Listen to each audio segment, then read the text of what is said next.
go ahead and make a video about my experience getting a root canal. So basically, as you may know, I did not have insurance for something like 10 years. And when I finally got insurance, I went to the dentist. They told me that I needed a root canal. I didn't really know too much what it was. The only experience I had, hearing about a root canal was my cousin. This is a true story. I would not make this up. But my cousin, Paola, she needed a root canal. I don't know what it was. I don't know if she was scared or something. She refused to get a root canal. And she just let it go and go. She was just like, brushing her teeth, cleaning them, taking like topical pain medicine or whatever, but she didn't like do anything about it. She didn't ever like get it fixed, despite everybody telling her she needed to get it fixed. And my other cousin, who's her older sister, is actually a dentist for the Colombian Police Department and has been for years. Okay, so she knows what she's doing. And she told Paola, she was like, listen, just come with me. I will take care of you. You're my sister. I won't charge you or anything. It's not a big deal. I will take care of you and I will do the root canal. Well, she would not let anybody touch it. She refused to get it done.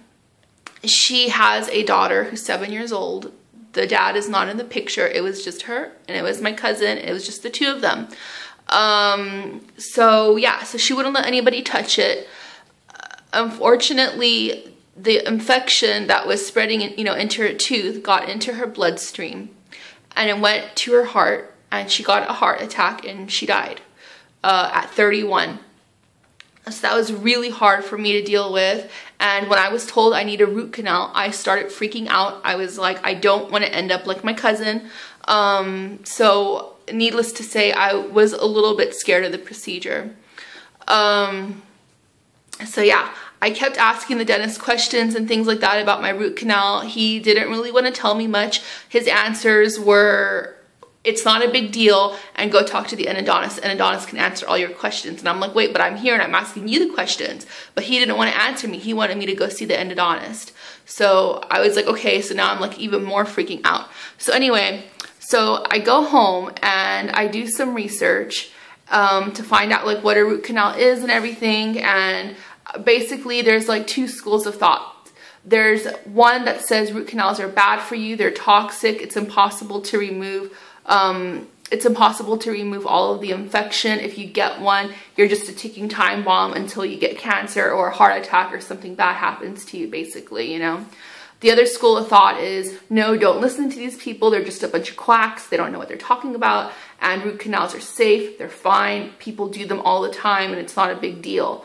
So I really did not know what to believe, but I was like, well, I am going to be as educated as I can on root canals. I'm going to research nonstop.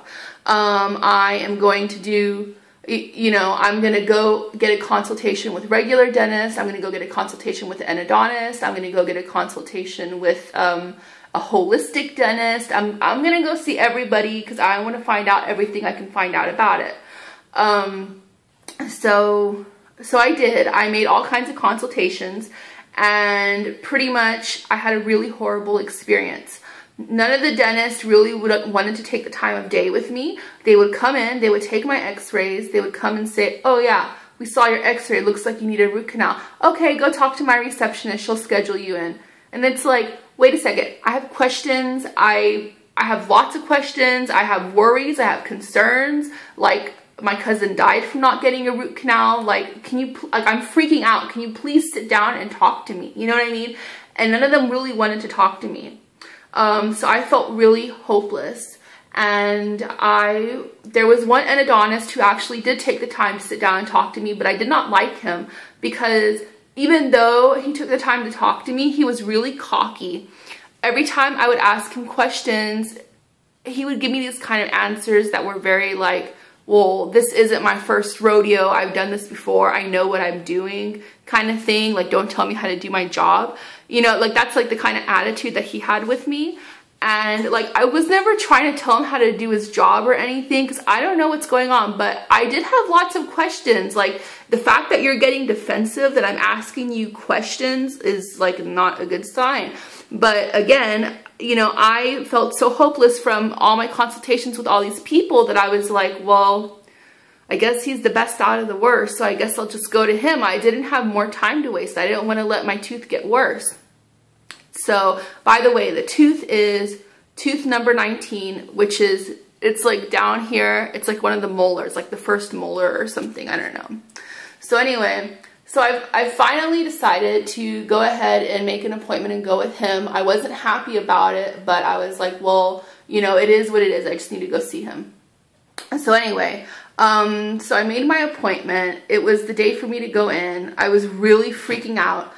I threw up like 3 times in the morning because that's how scared I was. I was scared about the root canal, but I was also scared because this was the guy who was going to be working on me. You know what I mean? So, yeah. So anyway, so I go in to get it done. He gives me the shots to numb me. And as I'm sitting there waiting for the shots to numb my mouth, I start to pass out.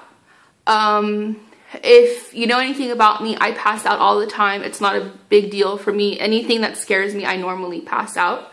But the last thing I remember is the nurse saying, "Oh crap," and I hear her running, and then I'm out.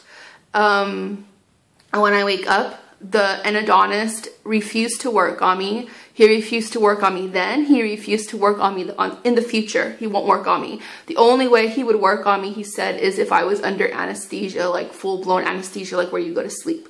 And I'm obviously, look, if I'm scared of getting a root canal, I am scared of getting put under. Do you know what I mean? Like, I'm not going to do that. So, yeah. So I left feeling rejected, even more hopeless, and feeling like my life is in danger because I have this tooth that could possibly be infected and it's not getting worked on. You know what I mean? So I didn't know what to do. I was researching. I was calling my insurance company. I was trying to find an endodontist. I finally found one. I was talking to the receptionist, and I was telling her what my concerns were and everything and how scared I was. And she was like, well, not for nothing, but this endodontist, he studied at Harvard. He knows what he's doing. He has a good bedside manner. He's very good with his patients. He will explain things to you. And I'm like, Harvard? Like, he went to Harvard? Like, I didn't know Harvard had a school of dental medicine, but whatever. Anyway, so I was like, okay, well, that's cool. So maybe I'll get to know him. Maybe I'll go see him. So I went to go see him. And he was amazing. Like, he sat down with me. He answered all of my questions. He left, like, no stone unturned, you know what I mean? Like, and he totally made me feel at ease. And the only thing about him is that he wasn't covered under my insurance, so I had to pay completely out of pocket, which was like $1,200. That's pretty expensive, and that's with a discount because I worked my magic. But anyway, yeah, so that was pretty expensive, but they said that they could break it up into payments, so I was like, okay, cool, maybe I can do it then. So that was like the only bad side. But other than that, I really liked him. He was like night and day. It was like I was blind and now I see. You know what I mean? Like, everybody was so horrible, but this guy was fantastic. So I decided to go ahead with him because no one else was better. And I felt like if I had a chance with anybody, my chance was just as good with him, you know what I mean? So I decided to do it. I actually did it the same day because, yeah. So in my next video, I will go ahead and tell you guys how the actual procedure went down. Okay, bye-bye.